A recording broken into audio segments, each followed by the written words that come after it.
Hola a todos, bienvenidos a un nuevo capítulo de la H a la Z.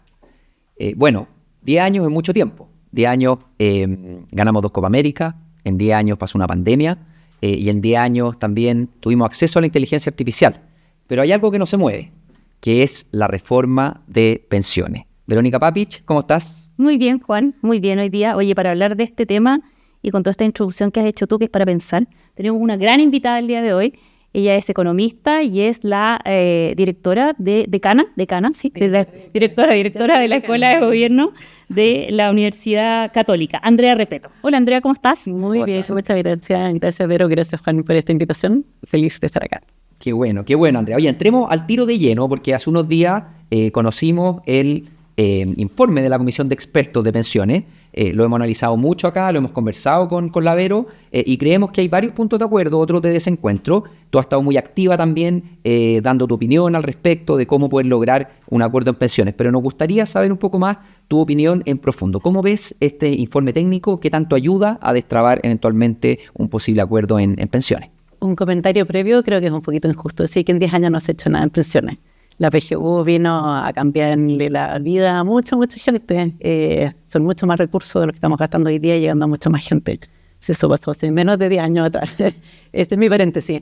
Yo soy de las que estaba en todo lo otro, más allá de la PGU, bien pesimista respecto de lo que estaba pasando en pensiones. Como bien dicen ustedes, desde hace un buen rato que se están proponiendo distintos reformas para llevar más recursos al sistema de pensiones, para poder con eso subir las pensiones actuales y las futuras, y con proyectos que se parecían mucho entre sí.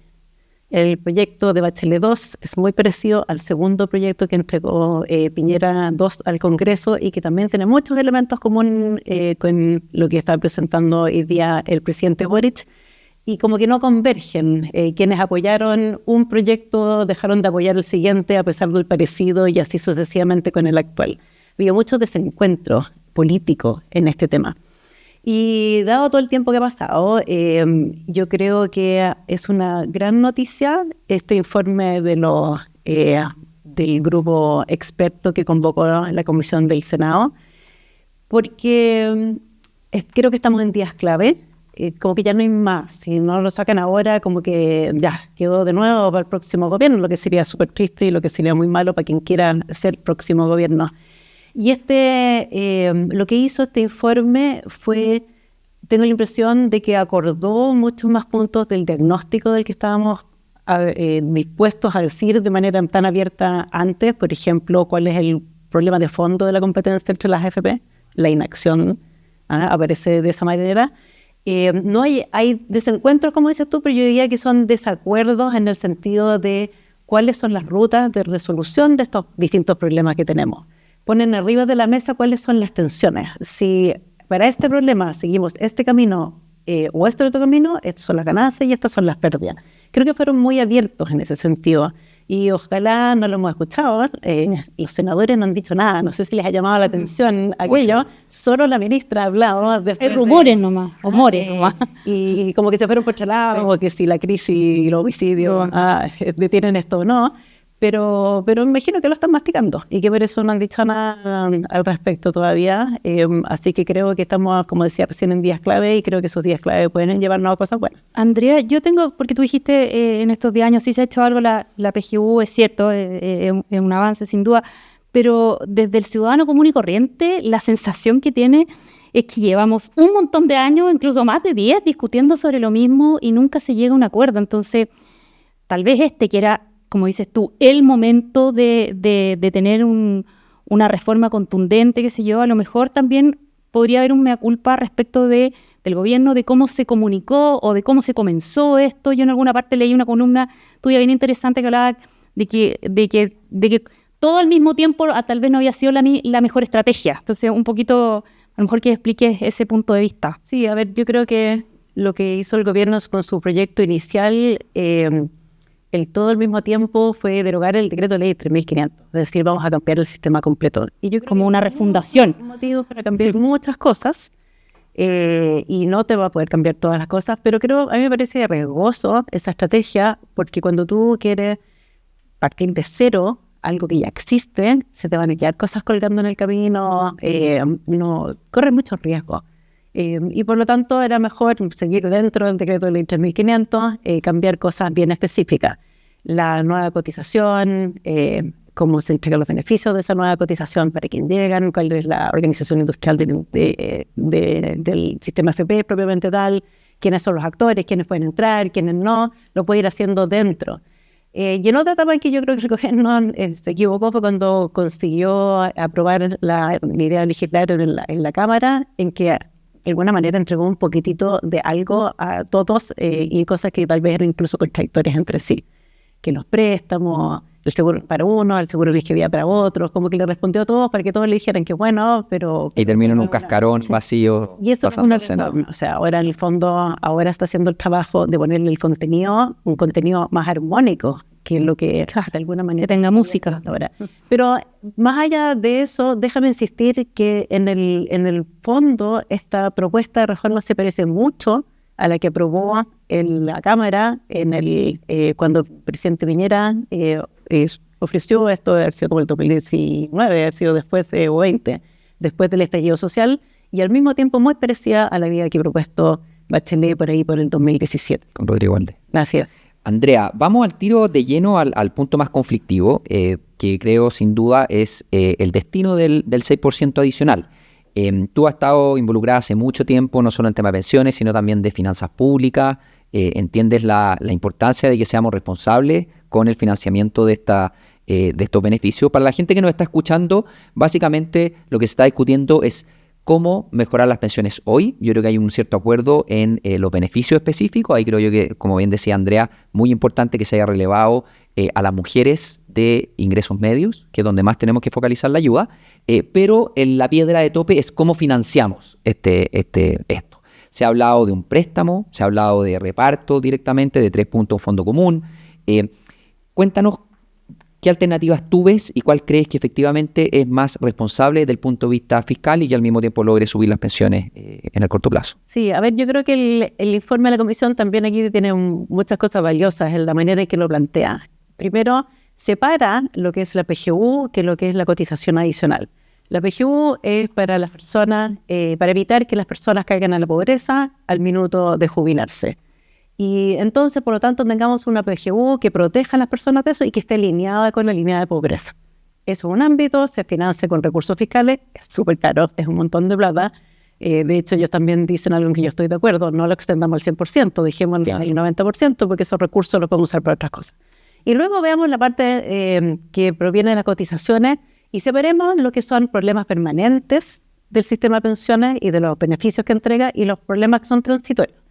Transitorios son observar qué es lo que está sucediendo hoy día con grupos que tienen tasas de reemplazo, o sea, su pensión con función del salario previo, ya están alejados de caer en la pobreza. Son personas que han cotizado, que han participado del sistema, que han trabajado de manera formal y por diversos motivos sus tasas de reemplazo son relativamente bajas.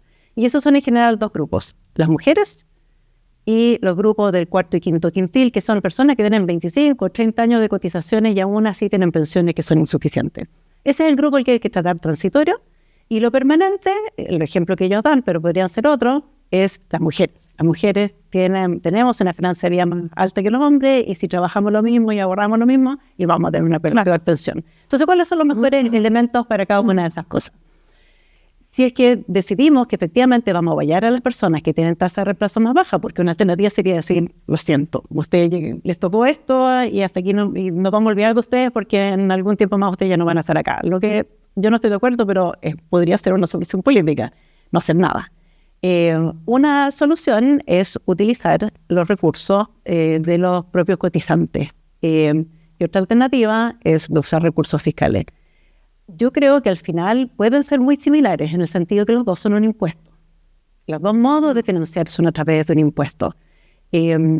Pero la gracia que tiene es que cuando son las propias cotizaciones, y por eso yo tiendo a favorecer esto, es porque hay motivos pragmáticos para hacerlo. Uno, porque tú puedes diseñar mucho mejor cuál es el modelo, de quién le entregas, cuánto, reparten las cotizaciones a través de los grupos de las distintas personas, qué sé yo. Y tampoco tiene muchas menos presiones para subir esos beneficios cuando viene de un fondo que es común, acotado, en que todos ponemos, versus los recursos fiscales que son como de todos y no son de nadie. Creo que la sostenibilidad fiscal es mucho más factible y mucho más creíble que vamos a mantener los beneficios alineados con las cotizaciones si lo financiamos con cotizaciones que si no vamos. Y ahí no te da susto cargarle mucho la mano solo al empleo formal, a diferencia de financiarlo con fondos, en el fondo público del Tesoro, que básicamente se nutren de los impuestos que pagamos todos los chilenos. A ver, si tú vas a dar beneficios sobre el base de esos impuestos, se atenúa el problema de que sea un impuesto. Si una persona que está al borde de estar en la informalidad porque tiene un salario muy bajo, tú le das un beneficio más alto siempre que cotice. Entonces lo invita a formalizarse a través de este mismo sistema. Tú atenúas el problema de los impuestos. Todos los impuestos tienen este problema. Ahora, casi todas las personas a las que queremos llegar de verdad participan. Hay un estudio que hizo Hacienda justo antes de su ingreso, su primera propuesta tributaria, en que muestra que hasta el 1% más rico del país tiene casi todos sus ingresos laborales formales. Todos estaríamos participando de ese fondo.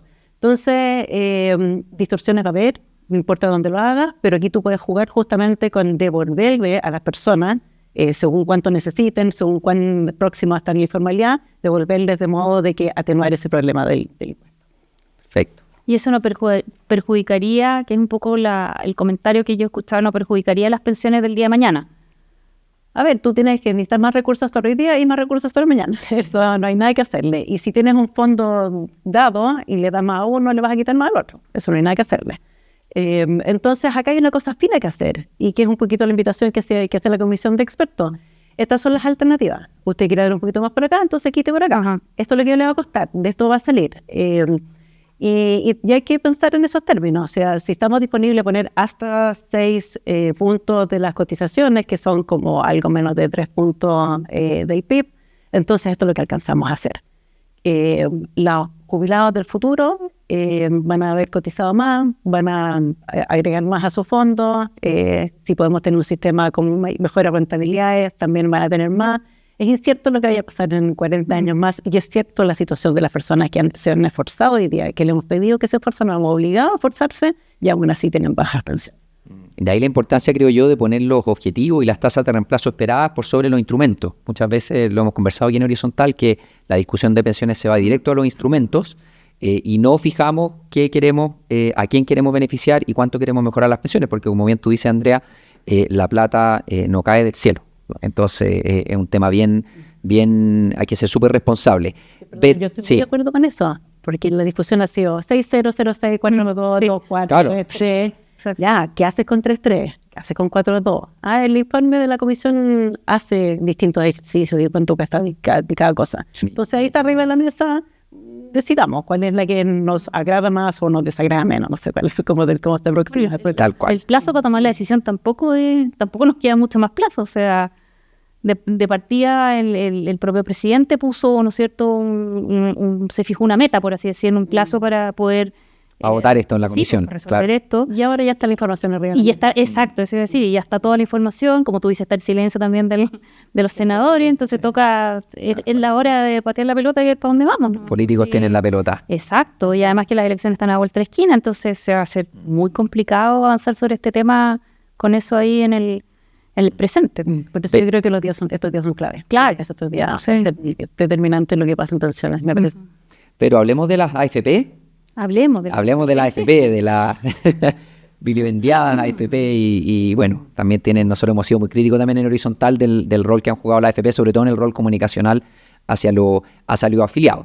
Pero lo concreto, Andrea, es que bueno, como bien tú sabes, el informe un poco desecha o desestima la separación forzosa de la industria, pero al mismo tiempo introduce ciertos elementos de competencia que nosotros los vemos en Horizontal con súper buenos ojos. Por ejemplo, la licitación del stock de afiliados antiguos. ¿Cómo ves tú todo el tema de la organización industrial? Sí, bueno, el problema de fondo, me parece a mí, es que estamos obligados a cotizar en este sistema. No podemos escoger no hacer nada, no participar, tenemos que estar acá. Y me parece que es deber del Estado que este sistema, por lo tanto, sea lo más eficiente posible. Si fuera voluntario, bueno, uno decide si paga de más por algo, no. Pero dado que es obligatorio, es un deber que esto funcione de la mejor manera posible.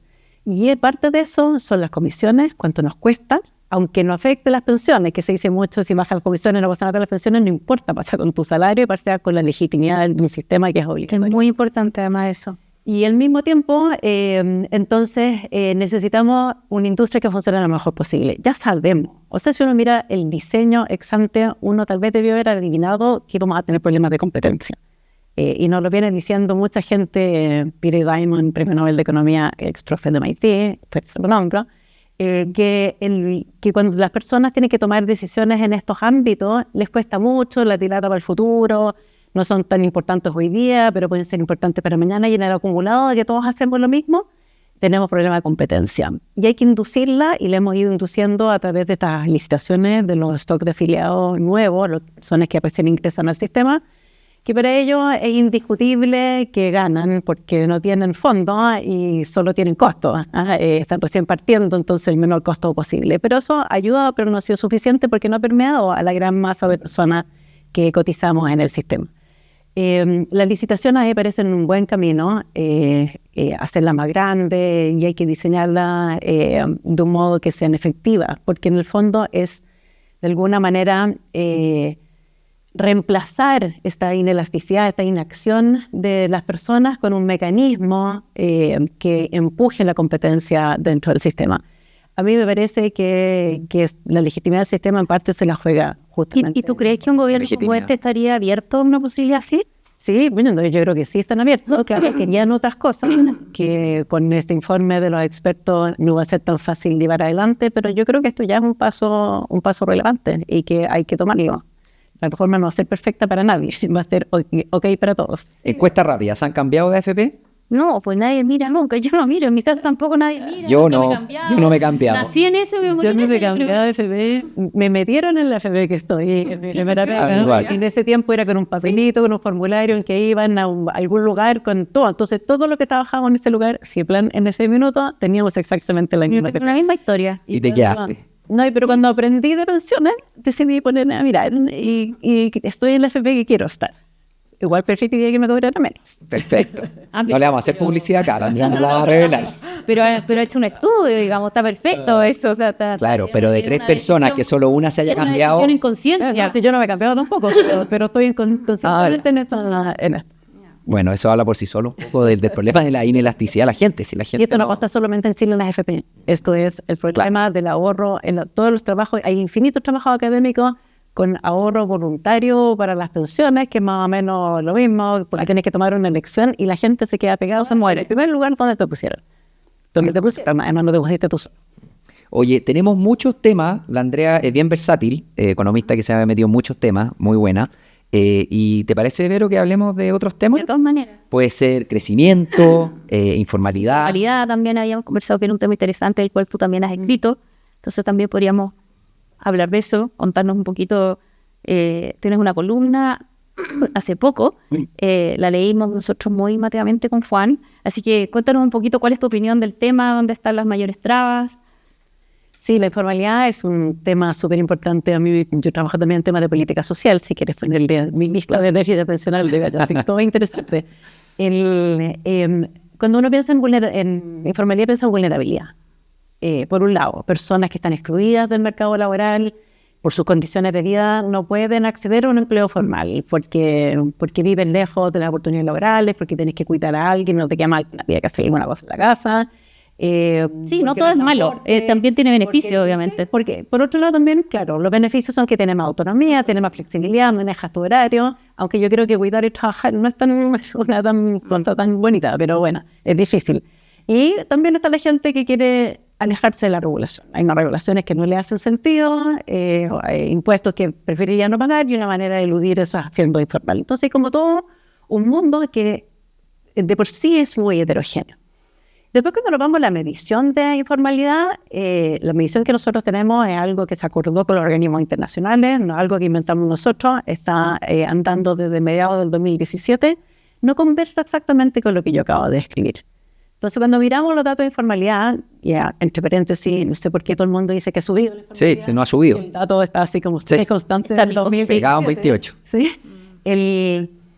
lo que nosotros estamos midiendo es si las personas cotizan para salud y pensiones, las dos cosas, en función de un empleo. Claro. Una persona que entrega boletas de honorario, puede que sea su empleo, no corresponde que sea su empleo, pero eso es para efectos de la medición laboral, una relación laboral, o sea, comercial. Entonces, y él es informal. Una persona que boletea es informal. Correcto, sigue siendo informal. Dice porque está obligado. Claro. Pero no está cotizando por una relación laboral, está cotizando por una relación comercial. El Consejo Consultivo Previsional sacó un informe hace no mucho tiempo atrás, calculando que como los 2.600.000 personas que son informales dentro de la medición del INE, hay como 600.000 que dan boleta de honorario y cotizan. Entonces, y si tú miras un poquito más desagregado, son bases de datos distintas, así que no están... Ese otro tipo de informalidad a la señora que tiene que hacer un almacén al lado de su casa porque no tiene más opciones. Vendiendo en la calle, el pañito. O sea, sí, lo tiene, o sea, un 30% de las personas que están categorizadas como informales en la medición del INE son personas que tienen educación superior. Algunos doctorados, sí, otros lo vi también, eso, doctorado. También son consideradas informales personas que están por sobre la edad de jubilación, mujeres mayores de 60, hombres mayores de 65, que están trabajando en una empresa formal y que solo les pagan la salud, pero no la pensión. Ellos no están obligados a cotizar a pensión. Uno se le acaba la obligación una vez que cumple la edad de jubilación, pero parecen como informales también. Allá hay 2 puntos más de informalidad. Entonces, yo creo que hay que separar entonces lo que estamos viviendo de lo que nosotros estamos, la preocupación que tenemos. No estoy diciendo que el INE lo esté viendo mal, ni mucho menos. Acá hay convenciones internacionales y por algún motivo lo hacemos así. Pero cuando queremos pensar en estos otros problemas, tenemos que mirarlo con mucho más cuidado. O sea, un psicólogo que atiende una consulta y da una boleta de honorario es un de esto y no estamos preocupados. Oye, Andrea, y tú que has visto hartos mecanismos, hartas políticas sociales, te tocó meterte en el seguro de cesantía y diversas más, ¿cuáles tú crees que pueden ser buenas palancas, buenas políticas sociales, instrumentos para hacerse cargo del grupo de informales que efectivamente es más complejo? Claro. Y perdona, y lo otro asociado a esto que pregunta Juan, explicarle también a las personas por qué siempre, cuando se habla de informalidad, también se habla de que las más afectadas son las mujeres. Hacer ese mercado laboral, mujeres afectadas. Eso es como la regla, para todos. Pensiones lo mismo. Sí. A ver, yo separaría aquí este grupo que nos preocupa de 2 maneras. Uno, hay personas que ya están en el mercado laboral o están interesadas o tienen la posibilidad de entrar, hombre joven, qué sé yo, y nosotros tenemos un sistema de subsidios que es claramente insuficiente para estos grupos. Los subsidios al empleo formal, el subsidio al empleo joven, el bono al trabajo de mujer, el ingreso mínimo garantizado que se iba a acabar, entonces se acabó, no me acuerdo exactamente en qué está, y que la idea es que, por ejemplo, una persona joven que sale a buscar su primer empleo, le van a pedir experiencia y le va a costar encontrar pega. O sea, esa es la realidad aquí y en todas partes del mundo. Entonces, ¿cómo ayudamos a esa persona? Con un subsidio para la persona y para el empleador, y empujamos un poquito el mercado laboral. Ahí tenemos unas herramientas que no estamos utilizando todo lo bien posible, porque son muy pequeños. Los fondos que se entregan son pequeñitos, se quedan sin cooperar. Hay un trabajo muy grande. O sea, ¿se pierden por desconocimiento? No son automáticos. Porque no son automáticos. Yo creo que en general la política social, sobre todo cuando sabemos quiénes son los beneficiarios, tenemos un registro social de hogares, sabemos quién es su empleador, no hay ningún motivo para no decirle, oiga, esto es para usted tiene derecho, porque es elegible, cumple con todos los requisitos. Hay un trabajo ahí que hacer de juntarlo, de potenciarlo, de verdad vamos muy poco. Y después y esos son personas que están como al borde quieren trabajar, están buscando, están interesados en participar en el mercado laboral. Y luego hay un conjunto de personas que también quisieron trabajar, pero como decía hace un rato atrás, las condiciones de vida les hace más difícil, muchas veces son mujeres que tienen que hacer otras cosas al mismo tiempo. Y las herramientas que le damos, si es que le damos algunas, son una capacitación para enfrentar el microemprendimiento. Sí. Y son personas vulnerables. Y el emprendimiento en general y el microemprendimiento con mayor razón son riesgosos. Estamos metiendo en el mundo de riesgo a personas cuya vida ya son riesgosas, son vulnerables en este sentido. Y que, como decíamos recién, trabajar y cuidar es algo que es muy difícil de hacer al mismo tiempo, en que también tú tienes que conectarte con los mercados, qué sé yo. Yo creo que ahí lo que tenemos que hacer es ayudarles con las condiciones de vida, que es el problema de fondo. Apoyo en cuidado.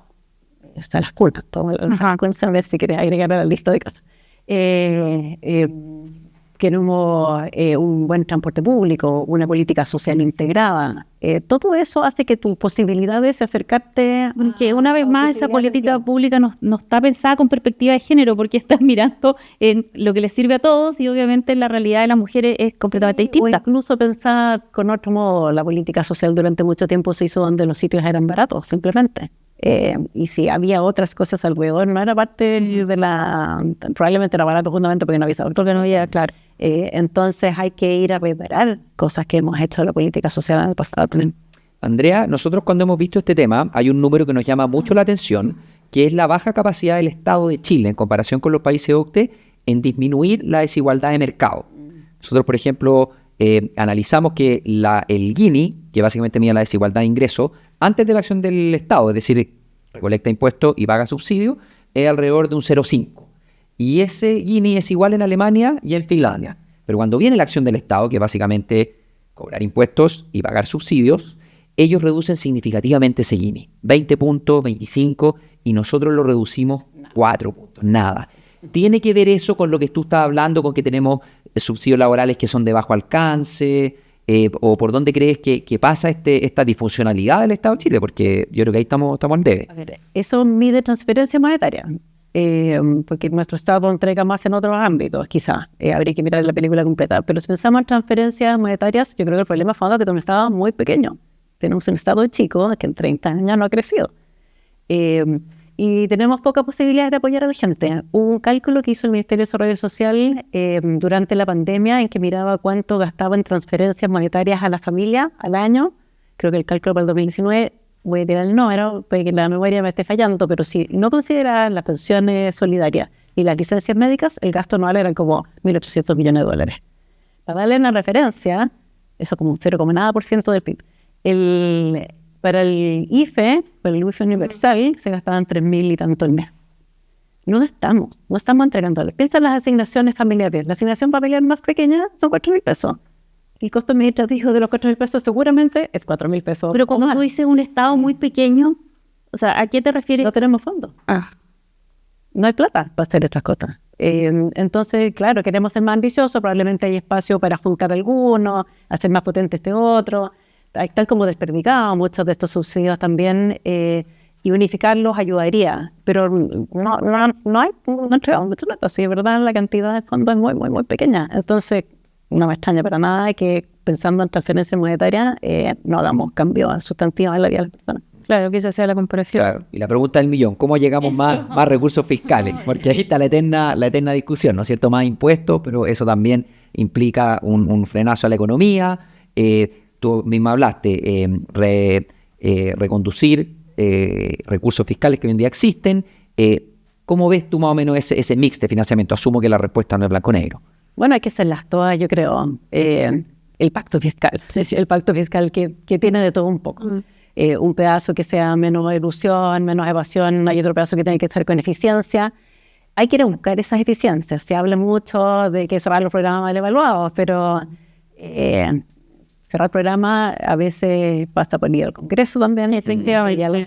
Hay mucho presupuesto que está ligado a leyes, por ejemplo, subvenciones escolares, tú no las puedes cortar. Tienes que ir exacto, y quizás necesitan más plata para que funcionen bien y no menos, pero hay que hacer también. Hay que hacer un esfuerzo igual. Acá hay un ejemplo, ¿cuál es el costo administrativo de una asignación familiar de 4.000 pesos? Habría que revisar eso. Entonces no demos 4.000 pesos, apuntémoslo con otra cosa, qué sé yo. Y crecer más, por cierto, también ayuda, que eso también no es una varita mágica, de que digamos ya, de aquí a mañana vamos a empezar a crecer, porque ahora sí nos interesa el crecimiento, antes no nos interesa el crecimiento, así como si fuera mágico del cielo. Y también las medidas que necesitamos para crecer, muchas de ellas también pasan por el Congreso, también pasan por una discusión política, temas de competencia, etcétera. Por cierto, crecer trae más recursos, pero también trae más gastos, que eso es algo que siempre se olvida en la discusión. Las remuneraciones del sector público suben con el crecimiento y con eso suben las subvenciones escolares que mencionaste tú, están amarradas, los per cápita en salud. No es solo para cosas nuevas, si pudiéramos tener un crecimiento tendencial más alto. Y luego también, entonces, hay que considerar los impuestos. Yo creo que políticamente hay que hacer todos esos otros pasos primero para que después hablemos de impuestos. Y si es que llega a haber una reforma de pensiones en que haya una cotización que una parte vaya a un fondo común, debiéramos considerar eso también como que hemos aumentado los impuestos. Creo que también hay que considerarlo como parte de nuestra recaudación. Pregunta directa y al callo. Impuesto a las empresas en Chile, ¿alto o bajo? Impuesto a las personas, ¿alto o bajo? El impuesto a la empresa ya sabemos que es alto. Relativo a la OCDE que miramos, es demasiado alto. Yo iría a mirar el impuesto a las personas, quiero mirar, a mí no me parece tan obvio ampliar la base, y creo que una manera, hablando del pragmatismo del fondo común, ampliar la base a través de una mayor cotización en un fondo común es una manera de que todos paguemos impuestos a la renta con un beneficio al que uno puede llegar directamente. Yo iría a mirar herencia y mirar todas esas otras cosas de que no hablamos, cuánto se podría recaudar a través de esos otros mecanismos de los que no hablamos. Creo que hay un espacio también para ir a mirar esas otras cosas. Oye, Andrea, ¿y cuánto nos afecta acá en Horizontal? Hemos hablado harto y hemos hecho harto estudios sobre la permisología. ¿Cuánto nos afecta ese crecimiento económico, la permisología, la burocracia que hoy existe? Sí, mira, yo tengo sentimientos encontrados con la palabra de partida. Son trámites para hacer permiso, no se puede la mejor palabra. Pero burocracia es peor todavía. Es que hay burocracia buena y burocracia mala. Yo trabajo en una escuela de gobierno, o sea, y somos buenos para la gestión pública, para las políticas públicas. La burocracia tiene un sentido. A ver, ¿qué es lo que quiero decir?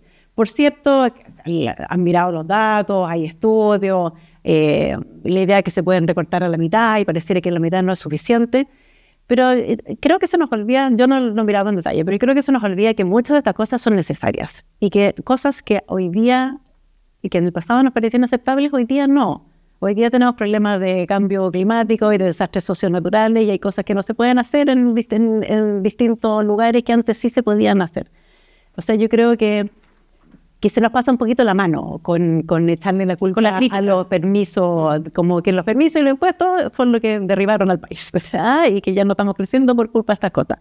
Creo que hay que resolverlas, pero creo que tenemos problemas más profundos que eso, que nuestros problemas vienen de antes. Si uno mira qué pasa con las estimaciones del PIB tendencial que hacen los expertos para Hacienda, en los 90 era 6,5, en los 2000 era 4 y tanto, después bajó a 2 y algo, y ahora estamos en 2 y un poco más. O sea, llevamos mucho rato en esto, al frente de la productividad, que son un conjunto de tareas. Entonces, pensar que porque vamos a eludir un cierto paso, juntar uno con otro, yo creo que tenemos problemas más profundos que eso. No digo que no haya que hacerlo, pero creo que estamos apostando demasiado a que solo eso. Bueno, y eso sí que depende del Congreso. Ahí sí que estamos, ahí el tema de la permisología y todo, hacer todas esas modificaciones, llegar hasta el Congreso, eso sí que se puede transformar en un camino eterno. Creo yo es una mezcla, o sea, hay por ejemplo en el tema de partida, yo estoy con la Andrea que la palabra permisología puede sonar un poco peyorativa, no es bueno, o sea, aquí efectivamente hay buena burocracia que fija ciertos estándares medioambientales, sociales, porque los proyectos de inversión no se pueden dar en el vacío y que antes no existían, eso está claro, pero la impresión que a mí me da es que manteniendo los mismos estándares ambientales y sociales podríamos ser mucho más eficientes en tiempo y forma, quitarle un poco de incertidumbre que tiene todo este proceso, que sabemos que la incertidumbre un poco mata a la inversión. Pero quiero volver a lo que dijiste, Andrea, porque sin duda es un problema multifactorial. Yo creo la comisión Marfan ahí que citó el ministro Marcel hace un buen trabajo, porque ellos hablan de varias cosas, y yo creo que tú lo has mencionado acá, Andrea, hablan de permisología, de acceso de la mujer al mercado laboral, y hablan de un tema que está bien en boga ahora, que la gente de repente quizás lo encuentra poco sexy o no se logra explicar bien, que es lo disfuncional de nuestro sistema político. O sea, ellos también le dedican ahí a una cápita importante. ¿Cómo ves nuestra política, Andrea? ¿Qué tanta culpa tiene nuestro sistema político que no es capaz de llegar a acuerdos? Quizás volviendo a pensiones, el ejemplo más gráfico. Déjame hacer un paréntesis de permiso. Cuando hay un socavón en Viña, ¿quién dice? ¿Y quién dio el permiso? ¿Te importan los permisos? Como que tenemos amor y odio a los permisos. Los demandamos cuando queda la embarrada y queremos saltarnos cuando... No, yo creo que las frustraciones más bien por el tiempo que nos tomamos. Sí, la desconfianza. Más que el permiso. Uno entiende que tiene que haber para todo el trámite, pero... Sí, pero bueno, tu pregunta de la política, es difícil asignarle cuánto hay acá, pero por cierto que es un problema de fondo que tenemos. Es es muy difícil llegar a acuerdos en tantas cosas. Pensiones es un ejemplo, pero la lista es súper larga. Las salas cuna, el sistema de capacitación, los notarios, el cabotaje marítimo, cuántas cosas se van quedando ahí en el tiempo. Y las pensiones son un buen ejemplo porque, como dije hace un rato atrás, los proyectos no son tan profundamente distintos. Entonces, si lo propone un gobierno centro-izquierda, la centro-izquierda está a favor, la centro-derecha está en contra, y la izquierda siempre está en contra. Después viene el gobierno de centro-derecha, propone más o menos lo mismo, la centro-derecha está a favor, antes no le gustaba, ahora le gusta, a la centro-izquierda antes le gustaba, ahora no le gusta, y a la izquierda le gusta. Y ahora se suma a la izquierda, al modo de las pensiones, y resulta que los otros ya no están tan contentos.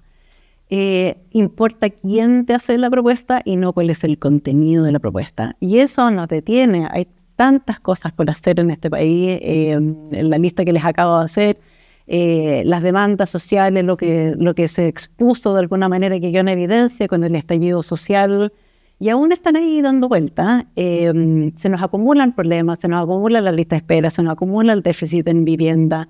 Y no podemos avanzar en estas cosas. Necesitamos un Estado más eficiente y impuestos más eficientes, pero al mismo tiempo necesitamos más recaudación, si no, no podemos hacer estas tareas que estaban describiendo todos un rato atrás, como reducir la desigualdad a través de las transferencias monetarias. No las podemos hacer porque no están esos recursos, pero no podemos llegar de acuerdo para llegar a ese recurso. Entonces, claro, tenemos un sistema político en que tenemos gobiernos que son de minoría, y quizá en el pasado también teníamos gobiernos de minoría, pero que eran, por algún motivo, los presidentes tenían más popularidad. Era más difícil ser oposición de un presidente de... Como había más disciplina. Y también, por cierto, los partidos están más personalistas. El sistema político está personalista. El populismo también avanza. Está cortoplacista. La discusión de hoy día. El ejemplo de las pensiones, ¿cómo no quieres llegar al próximo gobierno? Si aspira a ser el próximo gobierno, a tener... Es que cualquiera de los dos casos... poder hablar de otras claras. Levantar la mirada. Exacto. No hay mucha pelea chica. Sí, No sea gobierno, es lo que hay que resolver. Claro. Entonces, esto de estar llevándose la contra, las acusaciones constitucionales para arriba y para abajo, la hostilidad. Hostilidad, cortoplacismo, desconfianza. Es un problema, porque no avanzamos en todas estas cosas que hemos estado discutiendo. Andrea, avanza el programa. Quiero hacerte una pregunta con respecto a tu nuevo rol. Bueno, ya no tan nuevo, ya de cuánto llevas en la escuela. Un año, pasa el tiempo. Sí, estás en contacto con los jóvenes, con sus preocupaciones, estás en una escuela de gobierno, entonces asumo que la gente que va allá está motivada por meterse en lo público. ¿Cómo ves a las nuevas generaciones? ¿Las ves involucradas con los problemas del país o las ves más desafectadas? ¿Cuál es tu experiencia este año en la universidad? Y si quieres aprovechar de contarnos también en qué están, bienvenido sea. Sí, no, gracias por la pregunta. Aprovechar de hacerle un poquito de a la escuela. Bueno, nosotros tenemos dos programas. Un programa de pregrado de Administración Pública, que vamos a la tercera generación, con un porcentaje altísimo, al 85% casi creo, de matrícula de gratuidad. Así que estamos muy contentos de estar apoyando a formar a personas que van a hacerse cargo de las distintas dimensiones de lo público. Esperamos que trabajen en el Estado, que trabajen en organizaciones internacionales, en la sociedad civil. Pero casi monopolio de la Chile, la administración pública, la central también. La central, CONCE, la USACH, pero no voy a hacer más propaganda. Sí. No, pero bueno que ya lleven 3 años, 3 años. Sí, y tenemos un programa súper interesante en que hay harta interdisciplina. Los chiquillos de verdad se aproximan a los problemas públicos de distintos lados. El próximo año empiezan a hacer pasantías y cosas, así que si quieren contratar, bienvenidos están. Y también tenemos magíster en política pública que ya está más consolidado, de personas que ya han hecho su carrera profesional. Yo creo que en general somos medio prejuiciosos con los jóvenes, de manera negativa, y probablemente los viejos siempre lo hacemos y nuestros padres fueron así con nosotros también, así como que se quejan de que no éramos como hay. Perdón, ¿la escuela de ciencia política no está en la escuela de gobierno? Nosotros tenemos una escuela de gobierno bien peculiar. Fuimos creadas por 5 facultades. Y la Facultad de Ciencia Política fue una de ellas y colabora con nosotros en clases, en seminarios, en cupos, muy generoso. Nuestra decana representante, de hecho, hoy día ante el Honorable Consejo Superior de la decana de Ciencia Política. Así que trabajamos muy cerca con ellos y con las otras 4 facultades con las que trabajamos. Esto es una carrera que de alguna manera pudo haber estado en cualquiera de estas facultades, pero esta fue una manera de echarla a andar de manera conjunta. Qué buena iniciativa. Está bien. Juan. La última pregunta, Vero. La del millón la hago yo. La clásica, sí, por favor, por favor. Difícil, es la pregunta más entretenida de todas, para que nos cuentes, Andrea, si tienes alguna recomendación que darnos, de libro, de serie, película, a lo mejor algo que estés leyendo ahora. Les cuento lo que estoy leyendo ahora, que está entretenido, que creo que las clases que voy a hacer ahora este semestre las voy a cambiar. ¿Hacer clases? Hago un programa, que es un curso que para formación general, que son para abiertos para estudiantes de distintas carreras de la universidad. Esos que toman como todos. De principio políticas públicas, hicimos recién este semestre con mi colega Martín Ordóñez y fue muy entretenido, entre college, ciencia política, ingeniería, enfermería, había así como de todo en la sala de clases, y hago clases de macro en nuestro magíster. El libro que estoy leyendo es un libro que no creo que se llama La moral del mercado. Y es un libro de Samuel Bowles, que es un profe gringo, que ha ido empujando la manera en que enseñamos economía. De hecho, tiene un libro de texto muy bonito, que deberíamos estar usando todo en lo que enseñamos economía, que se llama el Core Project, o se llama en castellano, pero la idea de que de no enseñar solo herramientas, que es lo que enseñamos, la oferta, la demanda, y entre medio se mete el Estado y quieren embarrar, que enseñar problemas.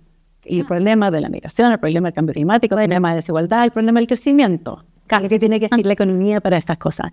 Y lo que hace este libro es pensar en cómo los economistas estamos tan alineados con la idea de los incentivos extrínsecos, de, por ejemplo, darle un subsidio a una persona para que tenga para la formalidad, que a veces echamos a perder los incentivos intrínsecos, la motivación que tiene una persona por ir a votar, por ir a llegar a la hora, a un chiquillo, una chiquilla por estudiar, si le pagas o no por las notas, qué es lo que le sucede a esa persona. ¿Y de dónde viene? Revisa hacia atrás la filosofía política, ¿de dónde viene esto que pensemos de este modo los economistas y que se nos haya olvidado? Decimos ya, todo lo demás constante, pero eso otro demás nos está quedando constante cuando nosotros intervenimos. Oye, súper interesante. No me aguanto meter la cuchara con lo que dijo la Andrea con los incentivos intrínsecos, porque hay un paper muy notable en este sentido, en que ellos hacen el caso de un jardín infantil en que los papás se demoraban en ir a buscar a sus niños. Y el jardín infantil, haciendo alusión a los incentivos extrínsecos, empezó a cobrar multa. En el fondo, súper obvio, ¿no es cierto? Le cobró multa, van a llegar más temprano. ¿Saben lo que pasó? Pagaban las multas. Todo lo contrario, porque ya se sentían que moralmente podían llegar tarde porque era parte de las reglas del juego y terminaban pagando la multa y llegaban más tarde. Así que con eso... Así parte el libro, de hecho. Con eso, notable. Un ejemplo de los bomberos. Perfecto. Los bomberos, cuando le empezaron a pagar a los bomberos ya empezaron a ver el problema con los juegos. Léelo. Notable, lo vamos a leer. Así que, Andrea, muchas gracias por tu tiempo. Muchas gracias, Andrea, por la conversación súper entretenida y además en lenguaje fácil para que todos puedan entender. Se nota que es profesora. Gracias a ustedes por la invitación. Así que nos vemos la próxima. Que estén Muy bien. Chao.